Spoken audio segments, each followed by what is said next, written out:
Laku alon ojo kesusu,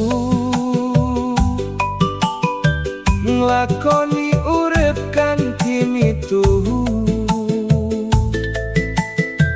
Senajan dalan kebak pacoba, tetep eling marang sing